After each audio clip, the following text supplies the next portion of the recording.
Okay, so we're live. The video has started. Alright, let's get this video to flash into existence. Like a big bang, rapidly accelerating time as space expands and a whole world appears in front of you. Just everything will just appear because I don't have the technology to do a proper intro for one of these videos. So anyway, boom, there we are. Everything's flashed into existence.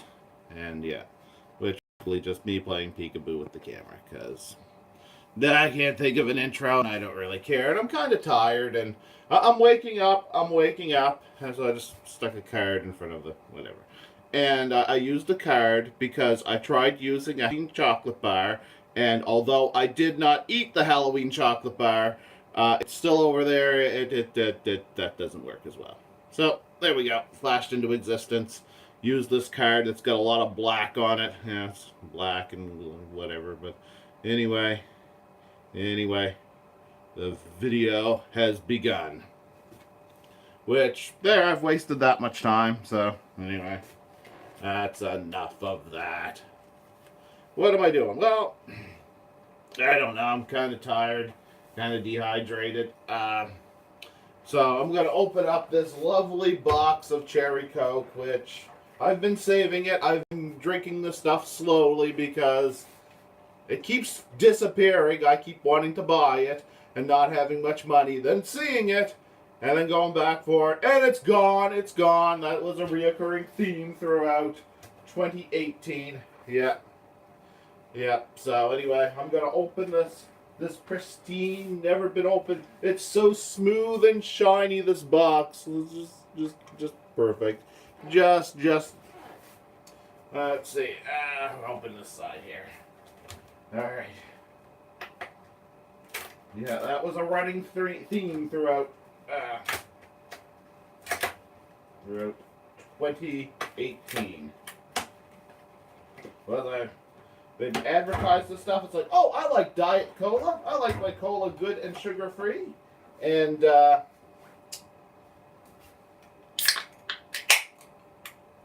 it's like, oh, I like cola with a little extra flavor in it. And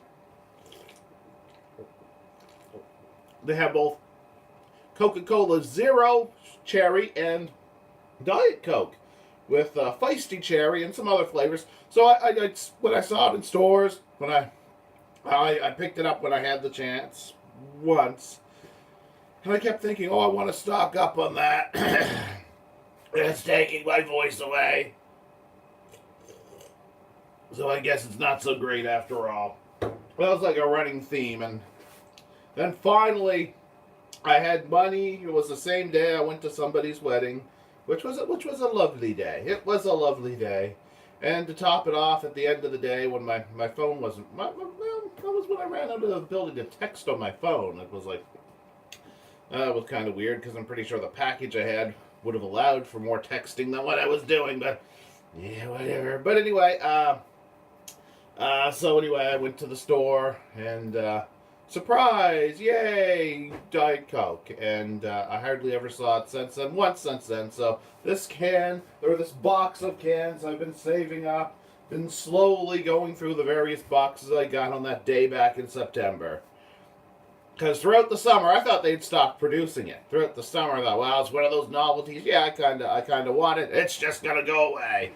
And it didn't really. I think it went away. I don't know if you can still get it or not. I thought I saw an advertisement for it the other day. I don't know where it was. It might have been Instagram. I don't know. I don't care. I'm just tired. I'm trying to wake up. And trying to ramble. Deliberately rambling on about, whatever. I managed to get the strength to go out and get the mail. I got the mail, so I think I got a GST rebate. So that means I have money. Actually, I should have some money today anyway. So, you get a direct deposit and my GST rebate, which I resisted letting them turn it into letting them have that go direct deposit. So I still get something in the mail. Yeah, so I still get the GST rebate in the mail. But, other than that, I should have got a direct deposit today. So, I'm not broke. I got money and a GST rebate, which can be turned into money. So yeah, the goods and services tax rebate.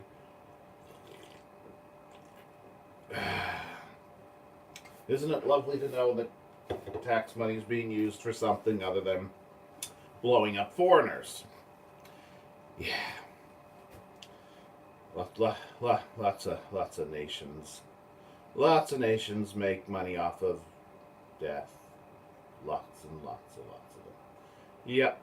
Somehow it's a commodity that humanity just keeps. Whatever. Not worth rambling on about. Just. I should have actually got an energy drink. But I managed to go outside. It's cold outside. I don't want to go outside anymore because it was cold outside. So I'd rather just stay inside and play with little Peter. Yeah, little Peter Venkman.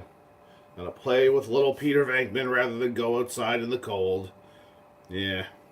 Got a fistful of Peter Venkman. There we go.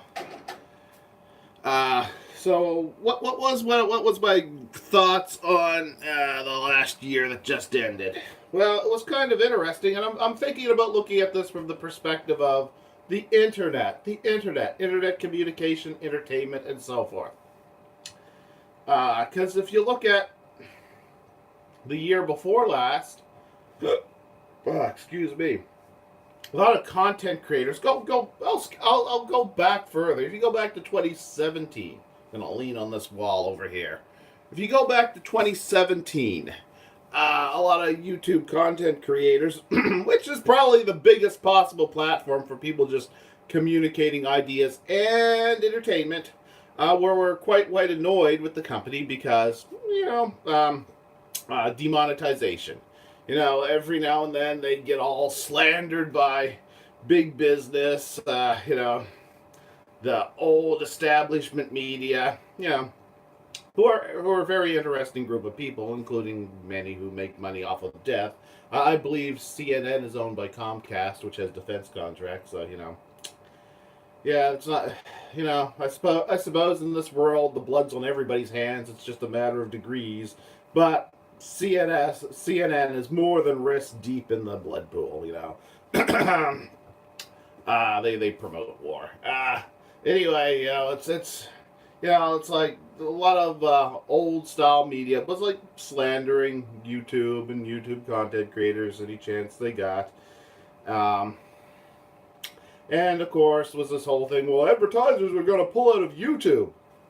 Yeah, because those advertisers, they don't want to get seen. Those advertisers, I guess, seriously, if they're pulling out of YouTube, they know what YouTube is. If they really want to get seen, if they want to get eyeballs viewing their ads, they're gonna advertise on YouTube again, no matter what happens. They're not that stupid, but well, actually, a lot of those old businesses are pretty stupid, so it's hard to say. Humanity in general likes to pretend it's special, but it's a very good mimicker. Every now and then somebody gets an idea, and then the rest of the species mimics it, and the ones who don't kill themselves survive and go on to continue mimicking those ideas. Which is why the religion that's just bad enough to keep people oppressed and stupid but not kill them tends to take over. Or religions, I should say. How much of the internet did I piss off at that point? I don't care. Anyway, so was the big YouTube demonetization thing that you go into 2018 with that already being an issue, and of course 2018, at the very end of 2018, and just to describe what's going on in my part of the world rather than the internet in general, there was one day I was off on an adventure, meeting new people and doing new stuff. But, if I can't get into a conversation, I'm horrible at getting in conversation, so I freely, at a quiet moment, would just take up my phone and look to see what's on it. For example, right now, there's a new video from Hungry Gloria about Golden Axe Warrior for the Sega Master System. Scotty Kilmer has done a video about the worst trends in modern cars and trucks. How about the fact they started emulating SUVs instead of muscle cars? I mean, muscle cars were a stupid concept. A too large engine, a gas-wasting engine, in an otherwise perfectly fine vehicle. But then they started emulating SUVs, and for some reason, the one thing they wouldn't emulate in an SUV is the fact that some SUVs actually have good ground clearance. No, they're not going to emulate that. The stupid fucking things keep you in lower to the ground, and you can barely clear a tin can in some cars now. If somebody left a tin can on the road, that's scraping the underside of your vehicle. But they prop you up. The fucking seats in cars are like a lot of them. They just prop you up too fucking high. So instead of having that nice into the driving experience, you're kind of like looking down over things a bit, and it's like the angle is off and the positioning is just shitty for driving. It's easier if you're older. You have trouble getting in and out of the car, but I'm not that old yet, so I'm still pissed off at the absurdly high position that car seats have. Especially you get in this. Especially it has like that knob. If it has that knob to adjust it and lower the seat, and you lower it to the bottom position, you get in there and you're sitting down. You're like, this is too fucking high. I want a perspective a little more balanced into the fucking thing. But apparently Honda still has good seating positions. So, that's something. I mean, just about every car company, as far as I can tell, sucks now. But, I mean, General Motors used to be pretty good. Now they're just another Ford. Which that reminds me of the rumor that the engineers, it was General Motors management.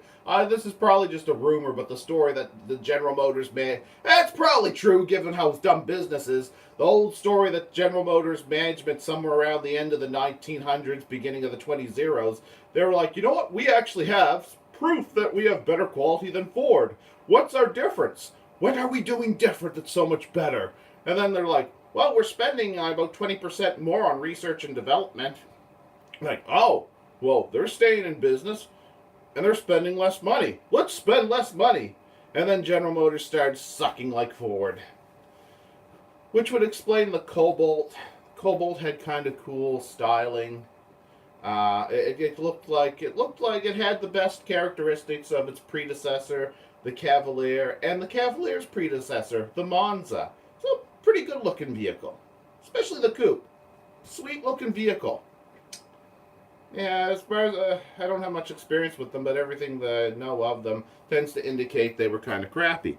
And I just realized this thing may or may not be losing power, so let's see. There we go. There we go. So that's what sucks about cars. They're turning into SUVs. Oh, look at that. Look at that. Look at that. There we go. There we go. Cars suck. So what was I talking about? The internet. The internet. Yeah, I looked on my phone kind of like that, and I saw there was a Mundane Matt video. This would have been, near the end of 2017. At the end of 2017, I saw this. Wasn't at the very end, but it was December. Was it December? Was it November? Not sure. I think it was December. Anyway, the Mundane Matt video came up. Yeah, that's right. I'm going to get to the point sooner or later. And it was about how VidMe was just going to be shutting down in a couple months.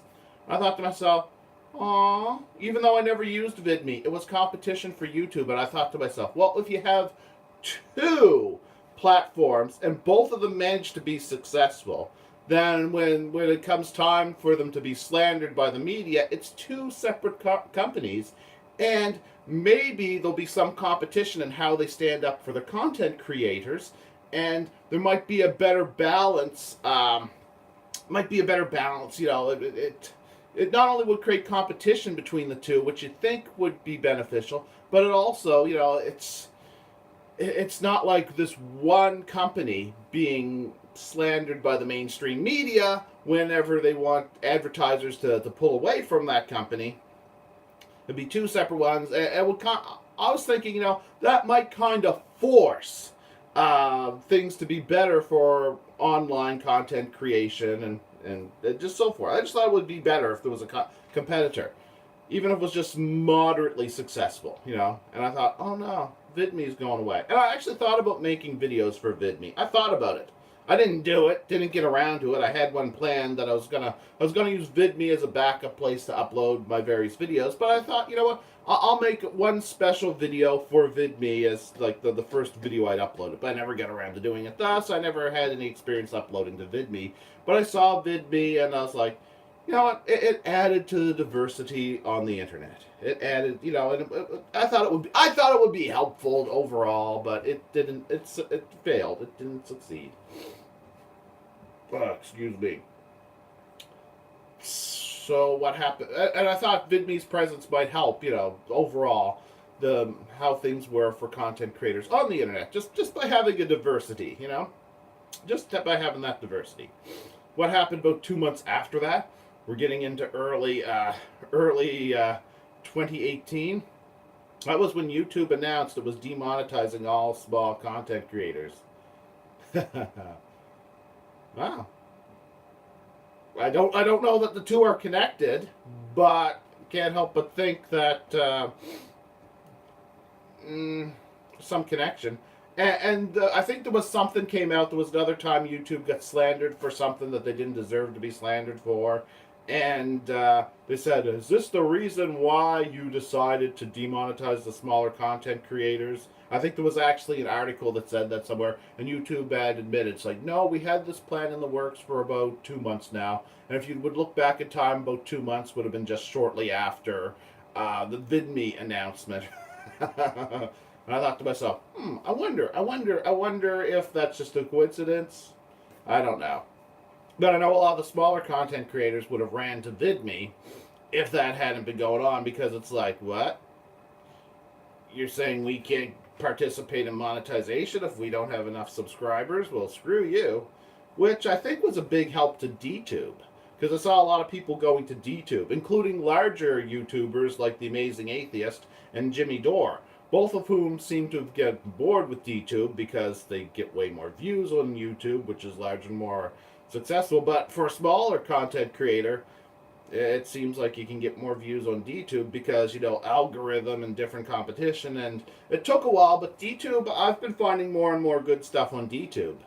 But then again, I've found I was having less time to go online lately, so it's hard to say, but yeah.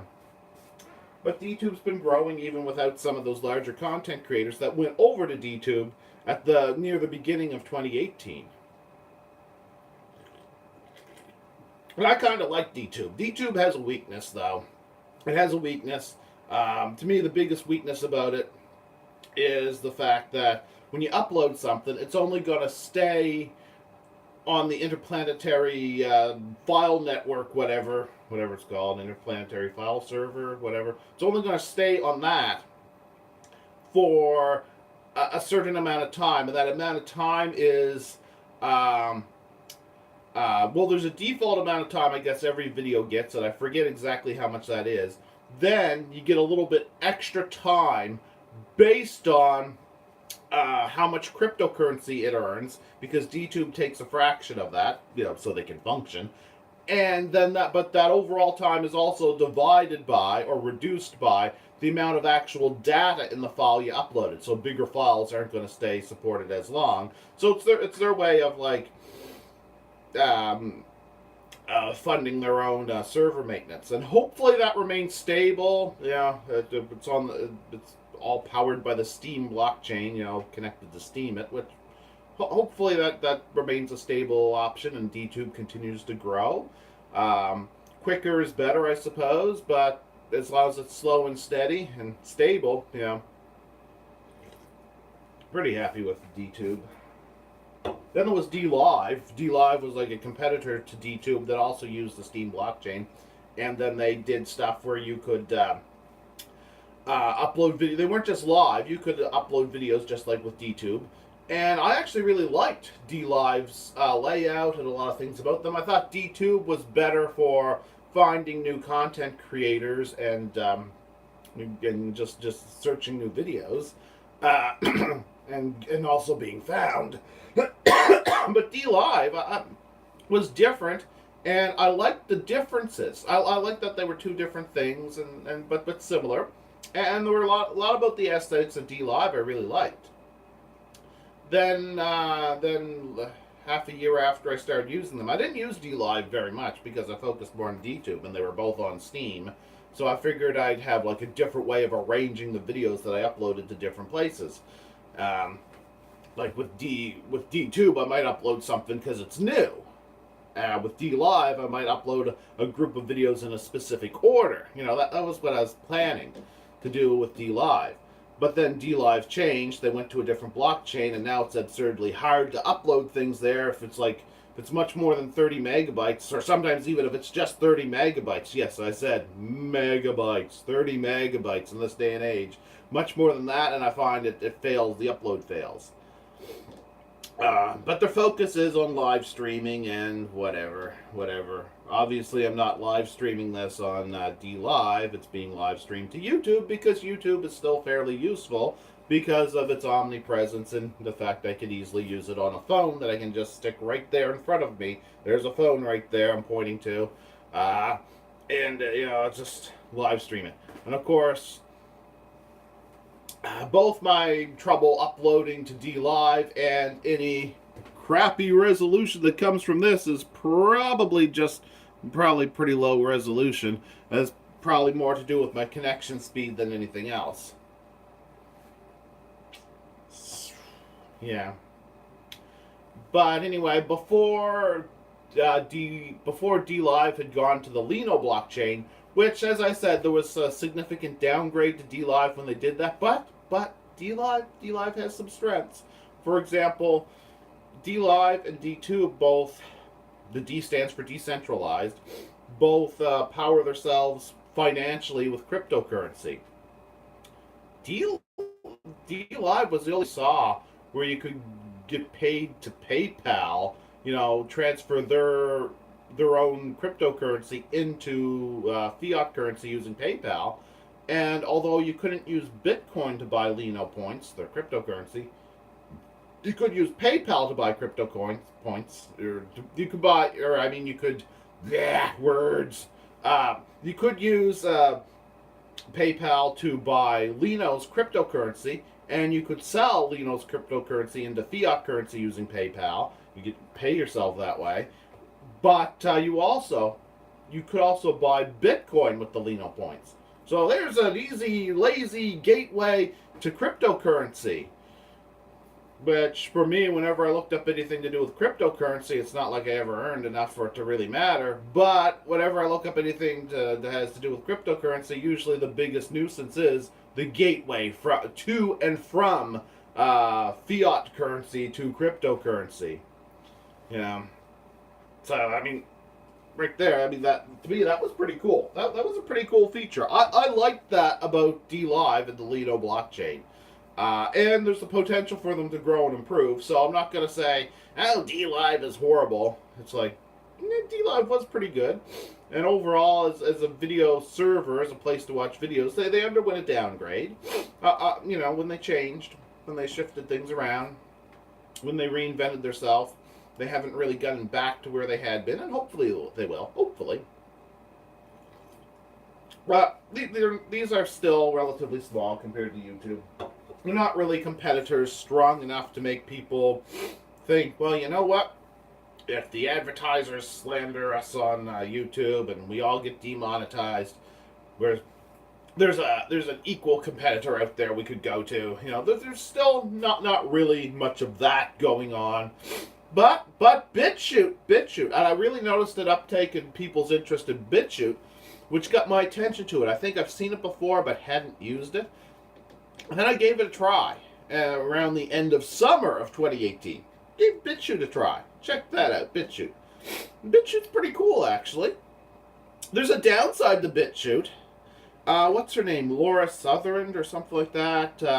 I forget her name. Whitey McWhite bitch from the Rebel Media. Basically a female Gavin McInnes. Basically one of the Proud Boys with a vagina. Which doesn't seem like something that,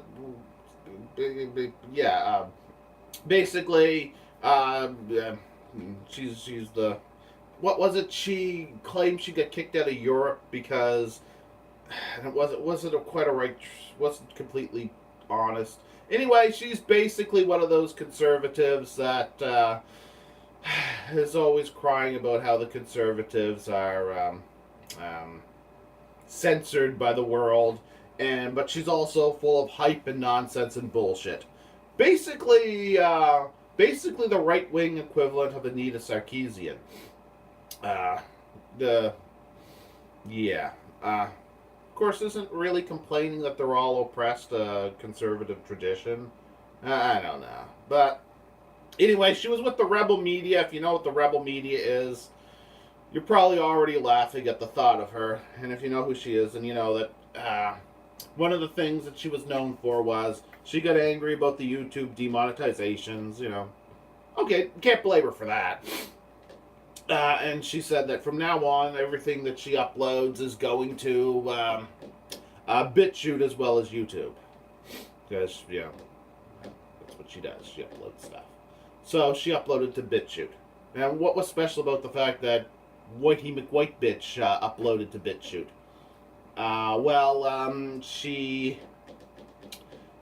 She brought with her a pretty large fan following and a lot of attention from the alt-right. And I don't mean alt-right as in what alt-right used to mean, because alt-right at one time meant basically anybody right-wing that happened to hate the mainstream right-wing political parties, most notably the ones in the United States, so basically anybody right-wing that hated the Republicans. That's basically what it meant, was an alternate right-wing whatever. Because the libertarians are financially aligned with what's considered right-wing, even though the term libertarian is traditionally not a right-wing term, but has become one. Like the libertarians used to count as alt-right. Then the term was basically co-opted by those white nationalist jackasses, and now it's like, now they're basically cartoon villains. And like cartoon villains, in their cartoon stories, they can cause a lot of trouble, but they're also absurd and stupid. I mean, they're fucking white nationalists. I mean, that's basically the group that co-opted the alt-right. They co-opted the term, you know. And so you'll see a lot of that content on BitChute. So that's the downside to BitChute.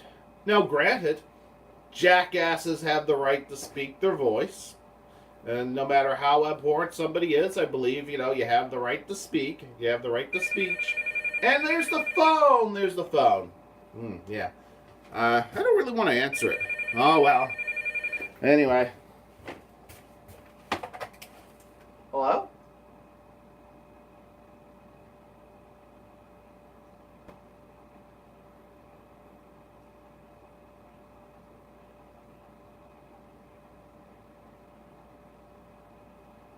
Alright, you can go fuck yourself. There we go.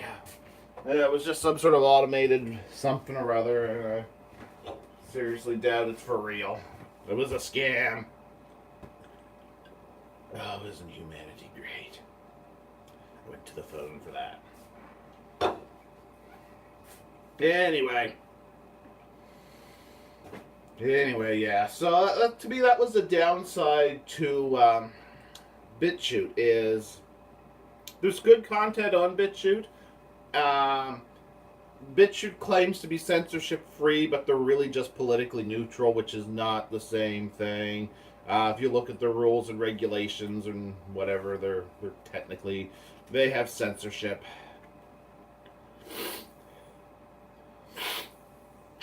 And while, like I said, there's good content on BitChute, a lot of it is kind of like right-wing bullshit. You know, there's a lot of alt-right stuff on there, which, you know what, I favor free speech, so I'm not in any way, shape, or form recommending that they be censored. I'm just saying that, you know, if you're scrolling through BitChute videos, you're gonna see a lot of it. A lot more than other places. Like DTube is also censorship free, but they all have some form of censorship. With DTube, it's more of a community censorship.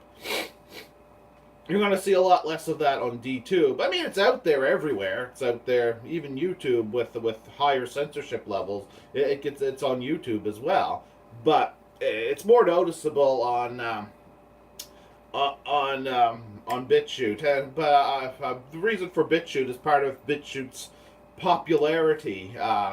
Is probably attention it got from Whitey McWhitebitch promoting it back when she was going on about her own demonetization issues, which all demonetization issues are issues. Just saying. But so that's the downside to BitChute is you get a lot of the fringe voices there that are kind of nuts, kind of bad, kind of, you know. But that said, they're everywhere. It's just more noticeable on BitChute because, you know, that's where the people who can't say it anywhere else have to go. So, I mean, a lot of them have, excuse me, like a blood clot, a lot of them have congealed, have coagulated in BitChute. But as much as I've just been shitting all over BitChute there, it seems like, BitChute's actually a pretty good site. It's got the actual infrastructure that it has set up is actually pretty pleasant. Like the way that you find videos, scroll through videos, the overall look of the place, the ability, the convenience of how easily you can upload there. The fact that their monetization has nothing to do with cryptocurrency may either be a plus or negative for some people, but you basically can get monetized through tips that go through PayPal, except PayPal no longer funds BitChute themselves, so BitChute no longer makes any money off of it, so BitChute has to make money other ways, which means the future of BitChute's a little bit more questionable because another major large corporation has attacked another free speech site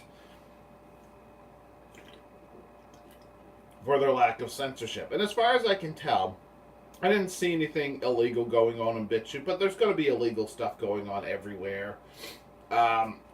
So if they could cite an exact example of something bad, you know, illegal going on BitChute, I'm sure that would get shut down.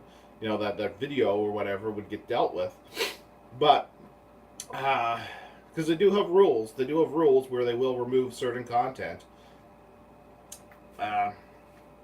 So really, when large businesses try to shut down BitChute, it's basically strangling a competitor. Like I said, there's issues that you can have with the BitChute community, but BitChute itself, no. I mean, there's jackasses everywhere. You can't help but if there's some unpleasant stuff, and there's a good reason why it congealed on BitChute, because BitChute was devoted to being censorship free, which it's just a different form of censorship. But it allows for certain voices to speak up certain places, and of course they went there. But that said, they're going to go somewhere anyway.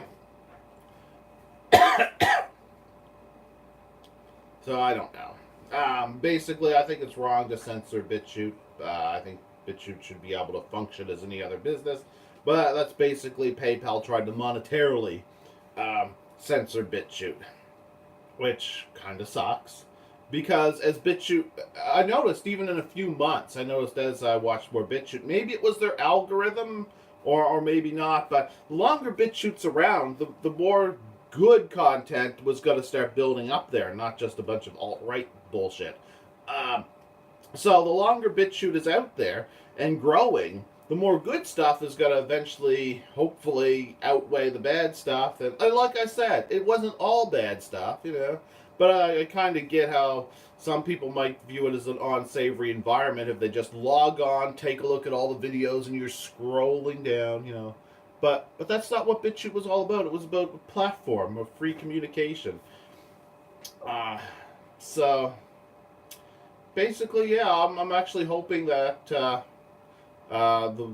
BitChute will get more progressive content, a wider variety of both entertainment and political voices, and just grow. But that said, It's got another big company working against it. Basically, PayPal doesn't want them to refuses to send money to the BitChute organization itself, so it's finding other ways to fund itself. In fact, apparently they even tried to take out a Patreon, which got shut down. Yeah, because Patreon started shutting down people such as goofball jackass Gavin McInnes, founder of the Proud Boys, and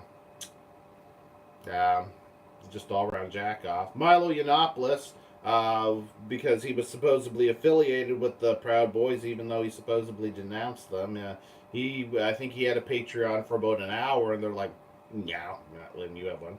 And Milo Yiannopoulos said a lot of stupid shit over the years, but I don't know. I don't think they should have deplatformed him or not platformed him. Same goes for jackass Gavin McInnes. I don't think they should have been deplatformed. I mean, Alex Jones, for that matter. Alex Jones said some stupid shit, but at least he's anti-war. You have people promoting war all the time. Is it? Wait, no, I already got the mail. It kind of looks like the mail. Let's deliver. What is that delivering? Stopping here. Yeah, stopping at the mailbox. All right, putting some. Oh, it's the flyers. I don't need to see the flyers. All right. Yeah. Anyway, stuff going on in real time as I ramble off another video, and really rambling. Yeah. But anyway, yeah. So when you look at people being censored, Gavin McInnes, Milo Yiannopoulos, Alex Jones, all controversial characters. You kind of get it. Then somebody whom I am not a fan of, but this became even more ridiculous. And actually, I don't think any of them should have been censored. But then Patreon dropped, and this motherfucker must have been bringing in a lot of money to Patreon. They deplatformed, at least on Patreon, Sargon of Akkad. Yeah. Sargon of Akkad. Akkad? Well, yeah, that's how you pronounce that. The whole point of this was for me to just say whatever I'm thinking of on the fly, So, I'm not, Sargon of Akkad.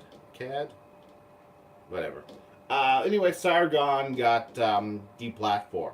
Now, I don't agree with everything Sargon said. In fact, I'd say I'm about 50-50. On one hand, he argued, he became famous for arguing against Anita Sarkeesian, who was a disingenuous jackass whom not only riled up idiot regressives, whom they're generally associated with the left, which I wouldn't consider them very left. I'd consider them emulating the traditional functioning of people on the right, just taking up causes that traditionally have been protected by the left. Basically, Anita Sarkeesian was basically full of shit. Her biggest thing she was well known for was trying to make people out to be sexist, misogynist, horrible, controlling people because they like looking at asses. There's a lot of sexy woman asses in video games. And not only did she try to act all persecuted, because apparently the gender other than her own is known for liking her gender's ass and looking at it. I'm just using this as one of the examples, but one of the most outstanding ones. Not only did she act all persecuted because of that, and put down and blah blah blah whatever. This jackass also this entitled jackass got to speak before the United Nations about how people criticized her on the internet and how horrible it is. It's like, yeah, she's a jackass. She's basically everything she could claim was sexist. She said was, and I mean, she misrepresented even the most basic aspects of video games. She was like misrepresenting. She was trying to talk about how there was a game called Hitman, which compels its users to attack and kill women as a side quest on one of the missions. And I never played that game, But it didn't take a whole lot of research to realize that when she was using that as an example, it was you're playing a a hitman, and you the whole point is for you to take out the target. And by the way, a hitman should not be viewed as a role model when you're playing as a hitman. So it's like, first off, fuck it, you're playing as a hitman. Who cares? But a hitman. In addition to the fact that hitmen should not be considered a role model, you're not actually rewarded for killing the women that she claimed that you're. It's basically, you go backstage somewhere, and she used an example of somebody having killed like two women who were wearing just like bikinis or underwear or whatever. It was like a dressing room. And yeah, you can kill people to cover up your identity. If you get caught, I guess apparently you can kill like random people, rather than have them run and reveal your position or reveal that you're there. I don't know. I don't know the details of the story. But basically, it didn't take much research to discover that you're not actually rewarded for killing those women. Or anybody else that's not the target. For the most part, it was just you were actually the opposite of rewarded. Not exactly punished, but it worked against you. It worked against you to do that. It was counterproductive to do that. You were not rewarded by the video game. It was not what you were supposed to do. You hear a lot of vehicle noises, but I don't know what's going on. But anyway, I should probably soon end this anyway. But basically, Anita Sarkeesian was full of shit. And Carl Benjamin, also known as Sargon of Akkad, named after, that ancient guy from history, that blah, blah, blah, whatever, ancient civilizations, I think it was Bronze Age, something or other, Sargon of Akkad became famous for criticizing her and a lot of other things related to Gamergate. And of course, if you're good at putting out content, whether or not you're necessarily agreeable, and you were ready to take on the subjects and nonsense and bullshit brought up by Anita Sarkeesian,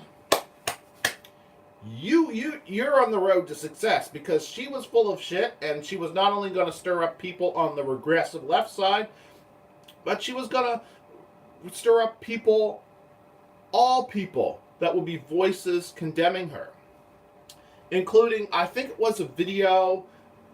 I think I referenced this in one of the videos I actually uploaded, but there's so much stuff I edited, didn't finish. I think I made a reference to this in one of my Anita Sarkeesian videos. That you end up with people on the other side referring to progressives as being like Anita Sarkeesian. Like, I think it was, the Computing Forever guy was saying something like that, which, was bullshit. It's basically Anita Sarkeesian was great publicity for conservatives who wanted to demonize anybody on the left, because they make out like this is the left. They make it like they're the proper opposition to this jackass. And so it was kind of obvious that, Anita Sarkeesian was basically just stirring up trouble on both sides. There were people who were going to support her on her side, and there was going to be people that were going to demonize the left as being her. And yeah, a whole lot of bullshit and nonsense was coming from that. And I think a lot of people did gain a certain amount of success by criticizing Anita Sarkeesian. But you know what? Anita Sarkeesian kind of needed that. She needed those jackasses on the right, because those jackasses on the right kind of helped prove her. Didn't prove her right, but proved that there were people out. Basically proved there were people out there like what she claimed everyone really was. In fact, I know I didn't upload this one, but I had been editing a video where I both mocked Anita Sarkeesian and Gavin McInnes in the same video, and like I can't think of a better straw man for the stupid shit that Anita Sarkeesian had been saying than Gavin McInnes. And that was like a really old video that I never got around to editing, and I should finish it off anyway, because it was almost finished, but when I was originally doing it, I had computer trouble, and eventually I was like, just fuck this thing. But so I didn't finish that video. But anyway, yeah. So, well, I don't even know where I was going at this point. I should have got something with more caffeine in it than this Diet Coke. And that caffeine pill that I took a while back, I took a caffeine pill earlier to help wake myself up. I think that's long gone from my system. I just kind of took the caffeine pill, went back to sleep, and yeah,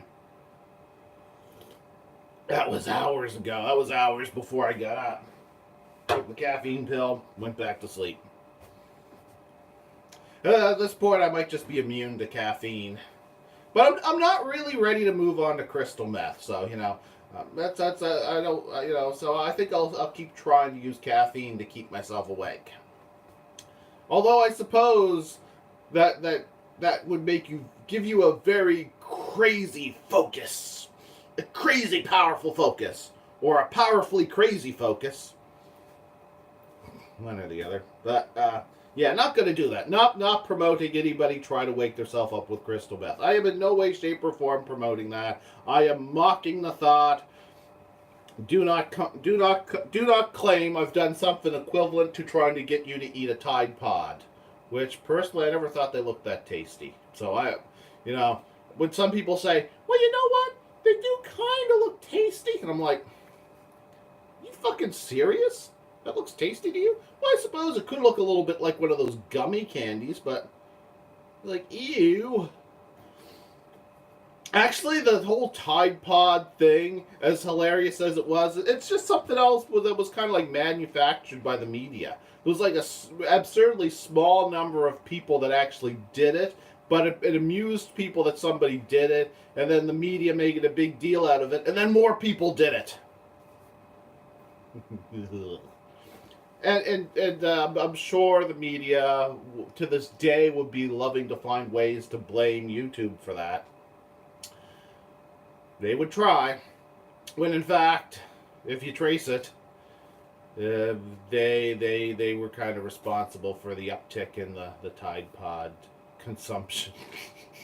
We live in a world where people have to be told not to eat Tide Pods. Well, it's the same world where Anita Sarkeesian gets to speak before the UN. People made fun of me on the internet. I criticized video games because, you see, this one here, and there's a woman in it, Laura Croft, and she's like a pixelated, jaggy-looking mixture of polygons, kind of loosely shaped like a woman. Yeah, she's right in the center of it, so her ass is kind of centered in it. Yeah, men looking at her ass. How horrible! And people make fun of me on the internet. Yes, I'm mocking her. But if you condense what she said, what she did, and the whole situation, you can condense it down to that. Somebody crying in front of the UN because people made fun of her on the internet. Because she criticized video games for stupid reasons.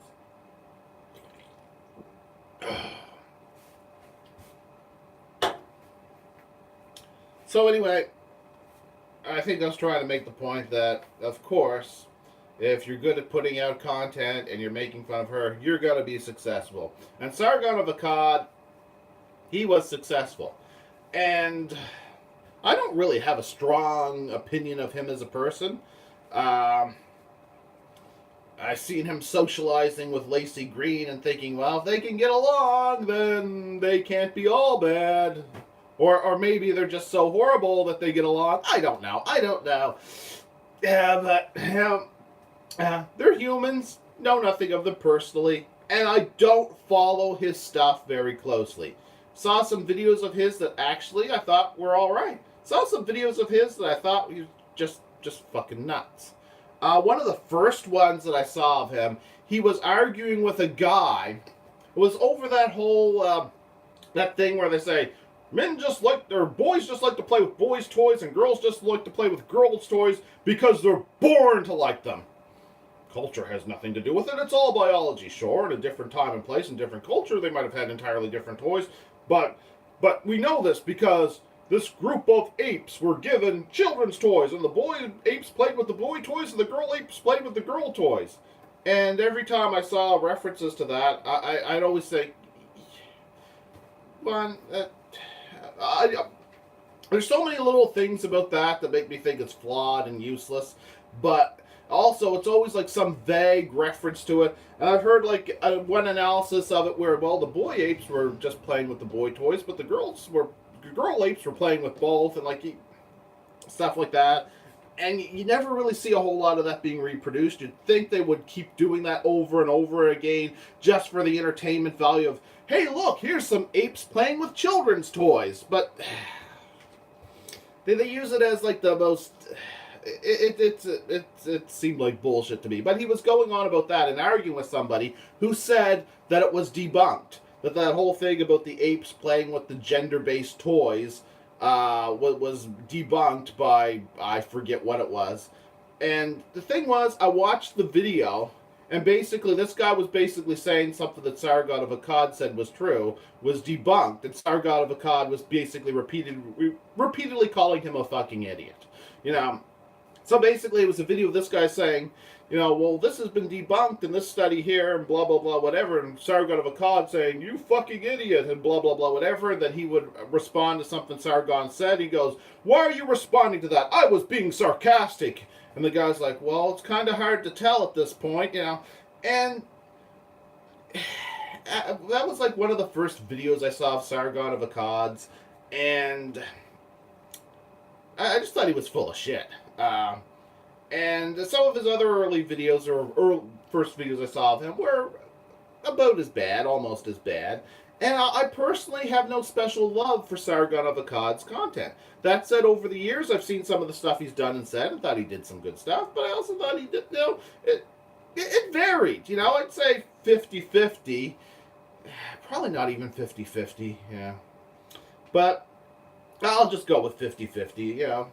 Some content I thought was alright, some content I thought sucked. You know, I don't have a strong opinion on him, other than some of the stuff I saw early on was just enough to keep me from being a fan.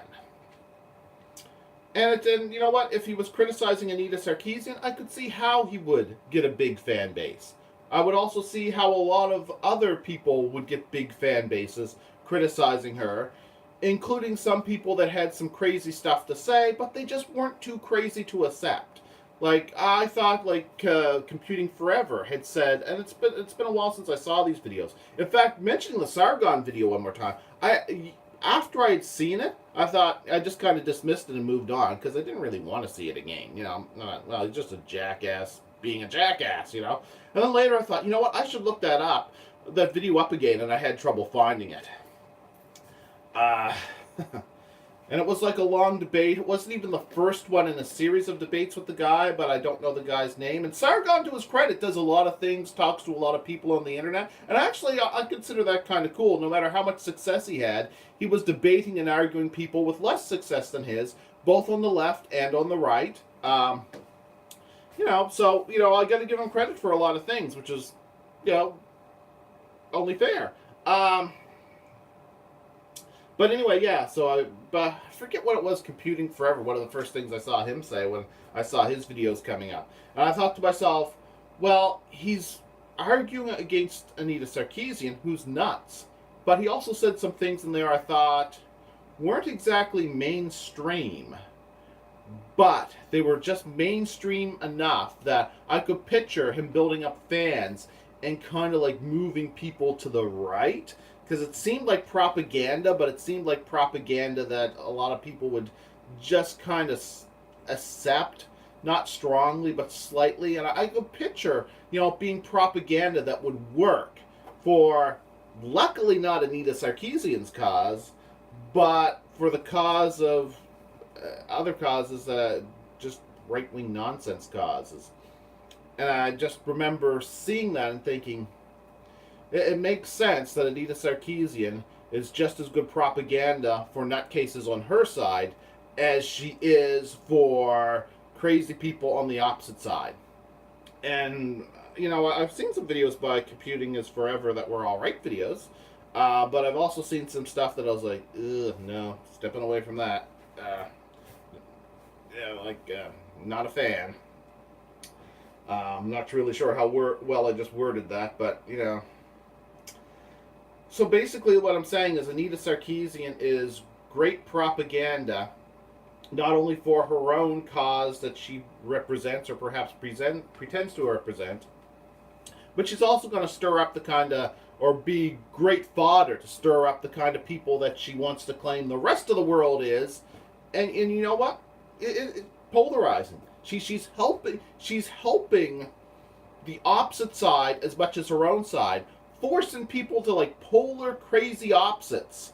And I'm not saying the middle is sane. But I'm saying she's trying to force anybody who's not on her side. I wouldn't say she's trying to, but she's great fodder. She's great subject matter to help anybody who's on the opposite side of her to look crazy and join up with the crazies on that side. And I've seen that going on basically as soon as she started up. I noticed a trend towards certain attitudes that were kind of old school right wing ideas that were not mainstream, that were just kind of resurging, almost as almost like an immune response to how stupid Anita Sarkeesian is. You know, it's kind of like one of those bacteria that develops an immunity to antibiotics, but they develop a weaker resistance to those viral phages that eat those or not really eat, but destroy those types of bacteria. Because there are viruses that destroy bacteria, and most bacteria that become more and more immune to antibiotics become more vulnerable to viruses. And and antibiotics don't fight viruses; they fight stuff that's not viruses. Viruses are The biotic and antibiotic is life, bio, life means, same thing. And viruses are just on the verge of what qualifies as life, and antibiotics don't do anything against viruses. And viruses, there are lots of viruses out there that destroy bacteria. So that's the good news, is those superbugs, they call them, the bacteria that become immune and resistant to antibiotics, they're often even more vulnerable to viruses, as they, Anyway, basically what I'm saying is, I don't know, I'm trailing off. The whole point of this was just to ramble off whatever I think. But anyway, Anita Sarkeesian, she's a great propaganda tool for, craziness on the other side of things. And you know what? I'm not even going to accuse Sargon of that. I mean, I might disagree with a lot of things he said, and I'll think a lot of things he said became more popular because of Anita Sarkeesian. But it's a mixture. It's a variety of things. And one thing that Sargon of Akkad did that actually was good is he would fight and argue against white nationalist jackasses. And there are certain words that are probably best not said on social media, such as YouTube, because they have algorithms that'll seek these words out and blah, blah, blah, whatever. And Sargon of Akkad actually used one of these words, although I don't think it was the algorithm that sought it out. It was his political adversaries. You see, Sargon of Akkad apparently got into a very interesting argument with some white nationalists, I think it was. I never actually saw the video itself, but I saw the quotes. If I'm going to comment on it, I really should watch the actual video. But it's been repeatedly cited that he got in an argument with some white nationalists. And the quote he got in trouble for. He got in trouble for this quote. He used a racist word. But he didn't use it against the group of people that the racist word was aimed to abuse. Ooh. I didn't get a new message. I got a new match. Oh, that's cool. Yeah, that's right. The screen is bringing up information. Let's see. Didn't come up on this one, so... Alright, well... whatever. Anyway. Thought I got a new message, but I got a new match on, obviously a social platform of some sort. Anyway, so he used a bad word arguing against the racists who make that word so bad. The people who would use that word as an abusive word against that group of people. He basically said, well, if you're doing this, this, and this, or whatever, you're the white that word. That's what he said to them. And I gotta say, if you're gonna use a racist word, that's about the least racist way you could use it, because you're using the word against a hate group who are the racists that would use that word against people. He was basically saying they are the definition of that word they're applying to a group that they're bigoted against. And so that apparently was presented to Patreon, and Patreon used that as an excuse to deplatform Sargon of Akkad. So, like I said, the big ramble at the start of this was basically me saying, I'm neutral towards Sargon of Akkad. You know, saw some stuff he did that I didn't like, saw some stuff he did that I did like. And you know what? If he's going to insult racists, you know, all the more power to him. But he got in trouble for that. He got deplatformed from Patreon for that. And it's like, these fuckers for real? They obviously just wanted to get rid of him and were looking for any excuse. But he wasn't even, he was arguing against racists. He was arguing against white nationalist jackasses, and he got deplatformed for it. So of course now there's a lot of hate and contempt towards Patreon because they've, well, I mean, they did that. And Sargon of Akkad has a lot of followers, so now Patreon is, you know, kind of losing money, and people on Patreon are too, because a lot of people just don't want to go through Patreon anymore because they don't want to support Patreon. I can completely understand why, you know. That's like, as I said, not really a fan of Sargon of Akkad, but, I mean, when they deplatformed him for that, it's like, these fuckers for real? So, when you started 2018, Patreon was the thing that people went to because they were upset with YouTube's monetization policies. It was a way for people who got demonetized to continue making a living. Doing the videos that they liked doing, that they were actually able to make a living at that. Patreon made that possible during all these demonetization issues, all those problems. Made that possible. Now there's a lot of contempt for Patreon. Yeah, then, you know, so that means Patreon, which was kind of like the savior of the internet for all those content creators, now it's kind of like, yeah, just as bad as anybody else.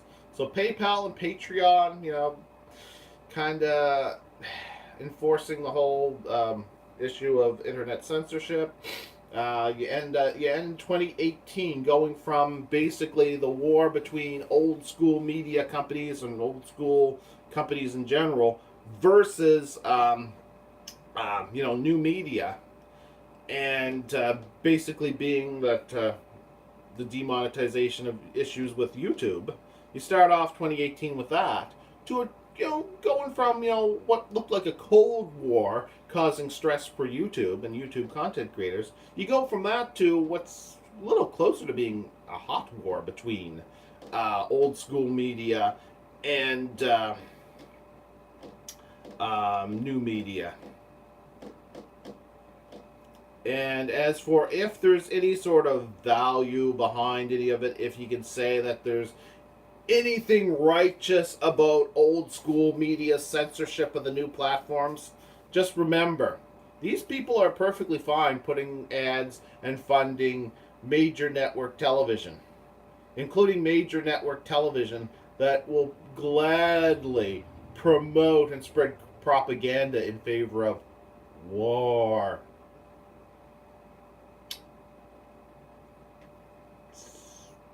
There's no high ground. They have no high ground. There's no high ground for, you know, I mean, like, even like the free speech side of things, where you have like shitty content creators or shitty people promoting shitty bigoted ideas, you know, you still have the moral grounds of everybody has the right to free speech. You know, you still have that whole moral high ground. Whether or not you agree with it or not, you probably should, because unless you're going to say somebody doesn't have the right to exist, then, maybe they have the right to some sort of free speech. I mean, everybody has the right to be wrong. Uh, you know, and it's becomes a pretty questionable issue when you start drawing the line. That said, I can kind of understand why, platforms might not want, bigoted speech. It's like if somebody put up a racist, bigoted billboard that insult people just for being born on their front lawn right across from the major highway where people are going to see it. I could see why people might have a problem with that form of free speech. I can kind of understand that. So there's issues on either side. There's some stuff where you kind of get why, they might want to censor something. Of course, in real life, really, it's not quite that simple. But, you can picture that. A blatantly racist billboard stuck right on somebody's lawn, right in front of the highway. I could picture, that causing some trouble and it might need to be taken down, something like that. But then again, everybody has a platform where they have the right to speak. And when you go into these video platforms, you kind of have a control over what you watch and what you don't watch. So there's many shades of gray, but when it comes down to it, if you want free speech, you don't have to worry about protecting popular speech. It's the unpopular speech you have to realize that you're going to be protecting. That said, there will be no progress in society if you can't question everything, if you can't discuss everything. So there is a certain practical aspect to it. Both practical and a moral standard or an ethical standard that's like, well, I disagree with you, but you got the right to say it. That would be the ethical standard, you have the right to say it. The practical standard is like, all right, you're a jackass, but if we don't question everything, look at everything, analyze everything, argue everything freely, we ain't never going to get nowhere. Yeah, I know that was a double negative. I just said it because whatever. It's kind of like, here's a good metaphor. It's kind of like the practical side of things. It's kind of like if you had a particle beam weapon. Wouldn't it be cool to see, all the different stuff, way different particles interact with things? You ever watch the show, is it a good idea to microwave this on YouTube? There was like a channel where it's like, is it a good idea to microwave this? Would be like the title of the show, and then they'd be like, they microwave something like a GameCube, but you should never microwave a GameCube. The GameCube was pretty cool. Not as cool as the Dreamcast or the Xbox, but all three of those were awesome. I don't really want to see them destroyed in a microwave. It seems like kind of a... But then again, I'm kind of curious what will happen to their physical structure as they're bombarded by microwaves inside of a Faraday cage, and the microwaves are just beating on its atoms and molecules and heating it up and melting it and sparking metal parts and stuff like that. So I am curious about what all sorts of household objects would happen to them when they're in a microwave, being exposed to that sort of environment. Now, it's a curiosity. So if you had a particle beam weapon, it'd be kind of cool. What happens when it hits a tree? What happens when it hits a rock? What difference would it make if it was basically a particleized stream of plasma? Or what if it was like a stream of protons? What if it was like a positively charged plasma channel, a positively charged hydrogen plasma channel blasting at something? What if it was like a stream of electrons? Would it affect the tree and the rocks differently, one type of particle from another? Or would it just be all kinetic force from electrical charge? That would be interesting. But, it would be a harm if you were to start blasting away at living beings, like humans. There might be some creepy bastard, wandering around in the backyard. They could have been just lost in the woods and they're finding their way out, or just, they're just because they're crossing through your backyard doesn't mean you could just suddenly start, firing away at them. It's like, oh, what will happen when you shoot them? Well, will the flesh burn away? Would they disintegrate? Of course, if they disintegrate, it's going to be like a large explosion. It's not going to be like in science fiction when people just disappear in a flash of light. Because, the stuff they're made of has to go somewhere, But, wouldn't that be interesting? Just gonna blast at them. But that would be wrong. It would be interesting, but it would be wrong. That'd be a great curiosity, wouldn't it? But you shouldn't do it. You just shouldn't. And for ethical reasons, that's a human being. You're doing harm. For ethical reasons, yeah, that person's a jackass, but perhaps should protect their free speech because they have a right to express themselves and then the right to be argued against. Yeah, either way, not everybody's going to be happy, but everybody, if everybody has the right to live and survive, then maybe everybody should have the right to some form of free speech. Well, there are certain places, private businesses and so forth, that can control it. And maybe not every billboard should be stuck right by the road to be specifically abusive. There are certain limits, like the old one about yelling fire in a crowded theater, especially if there is no fire. But if there actually is a fire, somebody's going to, hey, fuck, there's a fire, But, obviously lies and slander shouldn't be allowed. Well, of course, how can you control lies? How can you... But basically what I'm saying is there's like an ethical standard. It's kind of like, it becomes like this gray area where somebody might have something horrible to say, but at the same time, you shouldn't really necessarily harm their freedom of speech. Just like if somebody's wandering through the backyard, you shouldn't do an experiment on them where you just see what happens if you microwave them. What happens if you, hit them with a cathode ray? Fun stuff like that. Just because they, of course, there's the ethical side of that's just wrong to do it, but there's also the practical side too. You're gonna get in a lot of trouble if you just start burning away people for wandering into your backyard. So there's another reason why you shouldn't do it. In fact, what if they were like a hunter and they were like murdering wildlife? They were, a harm to other life. You could kind of take away the ethical part of that because you'd just be incinerating, somebody that was just out there destroying other life forms. You'd just be like, well, you know what? The grand total of things, some other life forms just to keep going on minding their own business. So you could kind of like even remove the ethical aspect of that.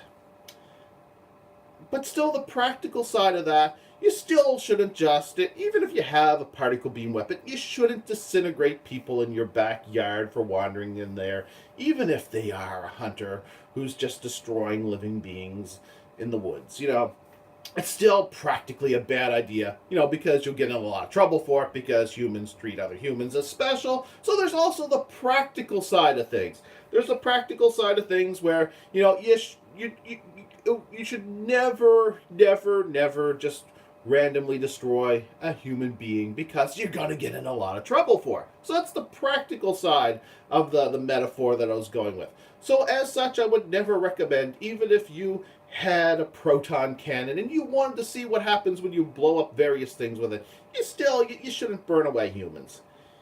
Even if you promise to use the flesh to the maximum purpose. You could grind their bones up and use it, in the soil to alter the soil to make it better for plants to grow. You could, your garden, there's probably going to be some phosphorus left over from the burning process that might be good fertilizer. You could even polish the carbon off of the old burnt skull, and attach it to a drone and like drag it around to scare other people out of your backyard. Sure, you could do stuff like that, but it's a lot of trouble to blow away humans with a particle beam. So I would never recommend, destroying human life because it's practically inconvenient. It's a lot of trouble, which is why I would never, ever, ever recommend such a thing. Even if you could find a way to bypass the ethical aspects, I would never recommend that you burn away a human down to just the remaining components, then blast off the carbon residue, and then use the parts, hang them from a drone, hover them around to scare away other humans. I would never recommend that. Never, never, never, never, never, ever, ever, ever recommend doing something like that. But that said, that's practical reasons. Just like there's a practical reason for free speech. Because when somebody says something that's unpopular and inappropriate, okay. But what about when you have something unpopular and inappropriate to say? And many of our rights and values that we have in the world now at one time would have been inappropriate and offensive to some people. A lot of our equal rights today, somebody would have been offended by that. There are people throughout history that get upset and offended by things. And many of these people are jackasses and probably deserve to be offended. But if we didn't have freedom of speech, never would have been able to successfully offend them. You know, go back in time 100 years.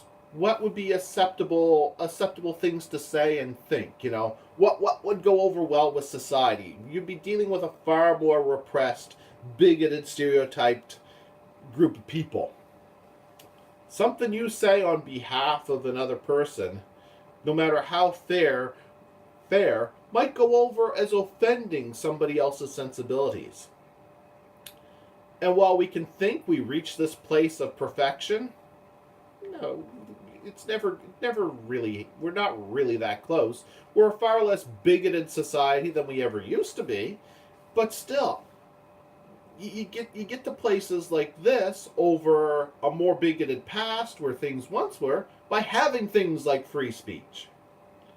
So when you see platforms and companies trying to shut people up, such as when they censored Sargon of Akkad for using a bad word when arguing against actual bigots, you know, that becomes an issue. And that's kind of where 2018 ended as the aspect, as, you know, looking at things from an internet culture thing. It's like, yeah, it got to that point. At the start of 2018, you'd have like places like Patreon and so forth that were places that internet content creators went to for money. I never used Patreon, so it's not an issue to me, but I knew it was out there, and I knew it was one of the reasons why a lot of content creators were able to make enough money to be full-time content creators. And now it's no longer the free speech champion people thought it was, I guess. Not considering how it's been censoring people. And it's lame excuses for censoring people. And of course, Subscribestar, a company that looked kind of interesting, that was going to do the exact same thing that Patreon had done, but they were going to do it without the censorship that Patreon had been doing. They were immediately slandered and defunded by PayPal.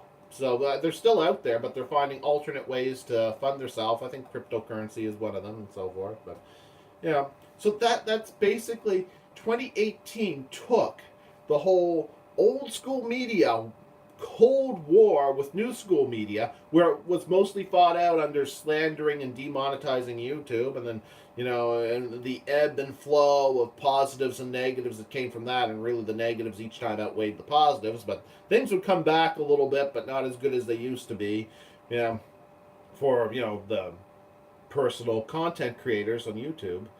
And it went from, like, that environment to, it's like, well, independent voices, well, we can censor. We're gonna censor them all unless we agree with how they're controlling themselves. And that's a little bit disturbing. Well, of course, this could result in perhaps some platform that can function. Perhaps the success of a new platform that can function, and, you know, like a new Patreon. You know, it's hard to say if Subscribestar will find a way to function in the current environment and or succeed. You know, it's hard to say. It's hard to say. You know, it's hard to say what'll happen. But needless to say, YouTube's looking just as good as ever. Patreon's the one that went downhill throughout 2018, the year that's not loading because I really need more caffeine because I'm not really awake.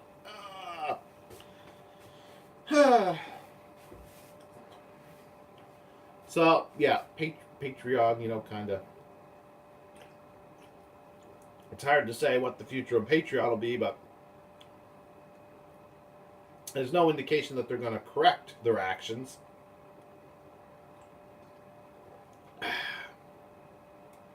So it's hard to say what will happen there. But I just find that interesting that across 2018, you went from, like I said, the old media versus new media in a Cold War, basically, where old media was abusing YouTube, mistreating YouTube, slandering YouTube and content creators, and it being so much trouble to the point where BitChute and Patreon and Subscribestar, all those have taken a hit, and BitChute took the hit from PayPal saying, well, we're not going to let you use money anymore, and then you have Patreon compliantly just kind of censoring people, and then you have Subscribestar failing to kick up as competition to Patreon because there's PayPal's involved, and PayPal's the easiest way to use money on the internet. Nah. Oh well. Yeah. So anyway, I think I rambled on about that long enough. So what else can I say about? I did see a Mundane Matt video where he talked about the algorithm and cursing. I thought it was kind of interesting. Basically, he said something about use of the word fuck and how it gets censored by the algorithm. It's like, I'm going to have to find a stand-in for the word fuck, but I'm not sure what word to use instead of the word fuck for the inappropriate use of the word fuck. But basically, you can't really direct it at somebody in anger. The algorithm is more likely to demonetize somebody for that. Although I'm not monetized, this video is not going to be monetized anyway, so at least not on YouTube. Might share it somewhere else, but later. But so I suppose it doesn't really matter. But I'll just to lower the controversy, I'll find a different word to use, and I'm going to go with spray can. Spray can. I will substitute the word fuck for spray can during the inappropriate usages of the words. So basically, if somebody were to try to use the magical F word in a bad way, that would be inappropriate according to the algorithm. And like I said, I'm substituting the word spray can or aerosol can. Somebody going, aerosol can, you aerosol canning piece of filth.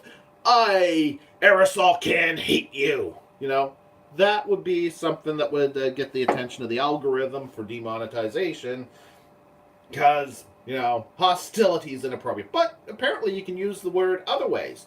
So if you were to say, the great thing about 2018 was, getting out there and meeting new people and, fucking some new great people, you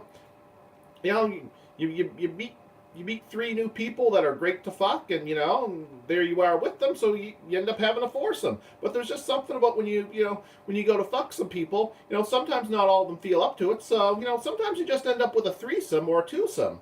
But often it ends up averaging out to being threesomes being the most usual thing when you're going out to fuck some people. But sometimes and that's when you have a really cool group of people though to hang out with. When you're at least fucking 2 other ones at the same time, threesomes. When even if it is a group of 4 often, just not everybody's gonna feel like fucking. Just because you fucking well want to go out and fuck some really cool people doesn't mean it's always gonna be a foursome just because there's 4 of you. Sometimes somebody's not gonna feel up to it, so there's gonna be a lot of threesomes. See, apparently that, because it wasn't done with hostility, would be okay. From what I heard, there was like a Mundane Matt video where he just happened to comment on when he talked to somebody about on YouTube on how the algorithm works for cursing. Apparently, The word is just fine if you're just using it as a word, but it's when you're using it hostily, Yeah.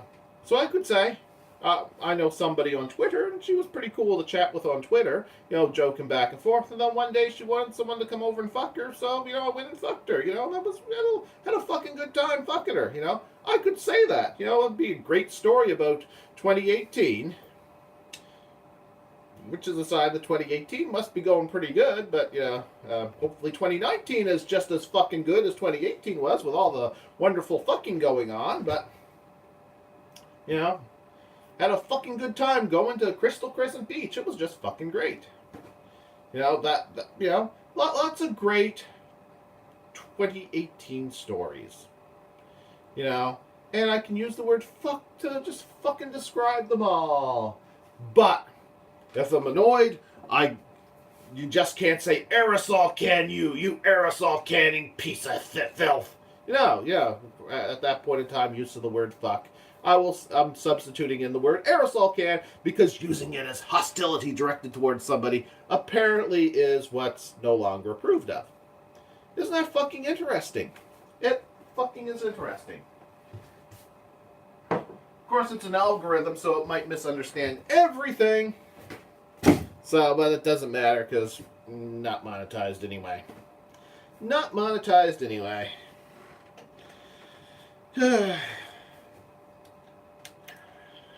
And there was, 2018, I had the running gag at one point where somebody had said something stupid on the internet, and it was the same person enough times that I joked, the internet is haunted by stupid people! And, come on, turn off. Oh, yeah, it was locked on. Oh, crap, the creepy people of so crazy out there when I pressed the off button, the creepiness meter was locked on, which I don't think they're watching right now, so that means it's the video in the future drawing the attention of creepy people on the internet. Yeah. Wow. Creepy people on the internet. Glaring in real life and staring at you on the internet as well, and leaving creepy comments and giving me a reason to laugh, so what do I care? But anyway, I pressed the off button, and my creepiness meter just kept reading creepiness. But I know they're not watching at the moment, so that must be so much creepiness in the future when this video is watched in the future. Oh. Chronally displaced creepy energy. Woo. Psychokinetic temporal event.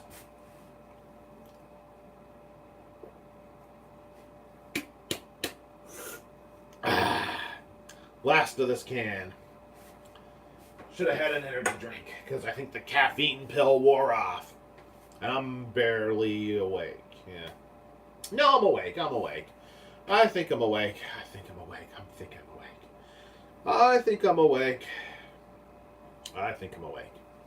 I don't know that I'm awake. Do you know that I'm awake? No, we don't know that I'm awake. I don't know. I think I should end this soon. I was going to run up to the land of Sheet Harbor later. Ooh, the mysterious distant land of wherever. See if some friends of mine need a drive to the store on the way up there. All that stuff. And yep, so I have things to do. Yeah, I'm going to the store. Got money. Can buy food now. I can get more. Actually, no, I can't get more of this. But what is the stuff? Oh, man. Been eating this stuff. Just fill a cup full of it and eat it like soup. Yeah. Whatever that spice is it's got. I want more of this. But they're not going to have it. I'm going to have to go all the way to Jador, I think. Actually, yeah, I found this stuff. It was 50% off at Jador, yeah. Sobeys and Jador. I don't know. I'm just rambling. I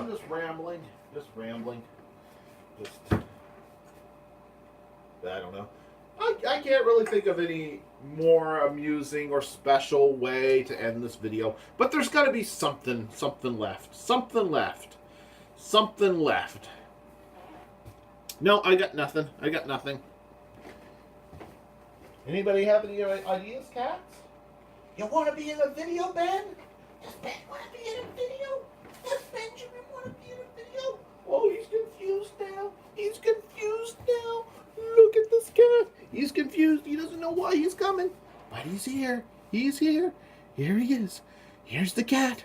Here's the cat. And whiskers getting in my mouth. I need to shave myself anyway. Yeah. Oh, here comes another cat. Here comes another cat. Here comes another cat. Oh, here's Tucker. Here's Tucker. Look at this. We got cats. We got cats. We used to have a dog. Now we have more than a dog's mass of cats. There's so many cats. If you combine them together, they'd be bigger than a dog. Way bigger than a couple dogs. So many cats. So many cats. So many cats. So many cats. The fur is clogging my sinuses. Actually, not at the moment. At the moment, my sinuses are okay. I do need to shave, though. I need to shave. I was going to shave last night, and I didn't do it.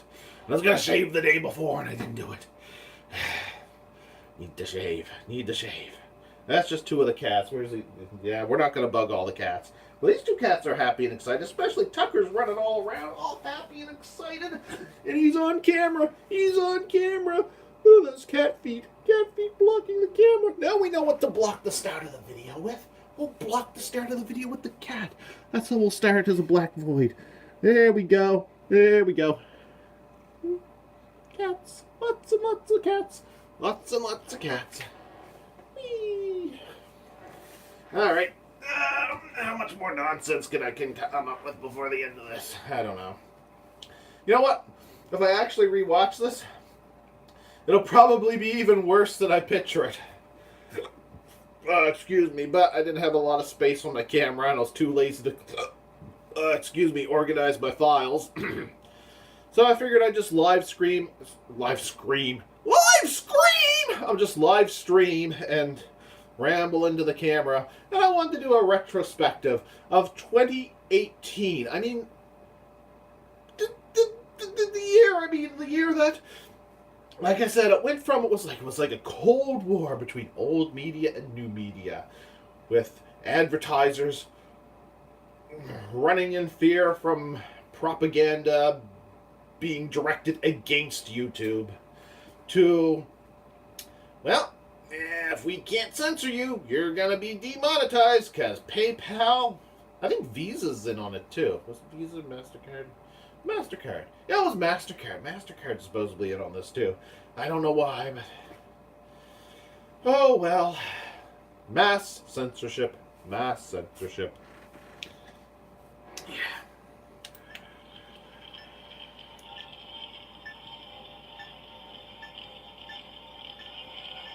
Uh-oh.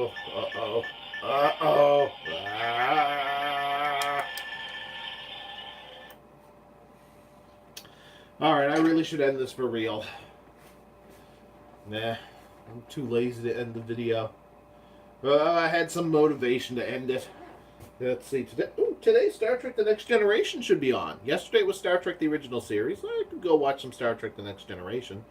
I could do that. My real motivation would be if this was a Friday, Star Trek Enterprise would be on. Yeah, watch some Star Trek Enterprise. But no, it's Star Trek The Next Generation today, which is not as good, but almost as good as Star Trek Enterprise. Same goes for Deep Space Nine. You know, Deep Space Nine was probably the most critically acclaimed Star Trek show, and it was always one of my favorites. Between it and Next Generation, it was always hard for me to pick which one I preferred. But as time goes on and I watch them all over and over again, Enterprise ages really well for me. I still love it the most. Next Generation holds up, but Deep Space Nine, it's still in my top 3. But I think I can safely call it 3rd place behind Next Generation. But I love me some Deep Space Nine too. But I am going to end this for real. So, let's see. Ending this video now. Feel free to check out more of my videos if any links come up on this thing here or anywhere else and blah blah blah whatever. And you also look for me on DTube and BitChute and Instagram and blah blah blah whatever, wherever people follow people. Yeah, and of course YouTube. Don't forget to subscribe. That helps the small channels when you subscribe and watch. Are you sure you want to stop streaming? It's asking me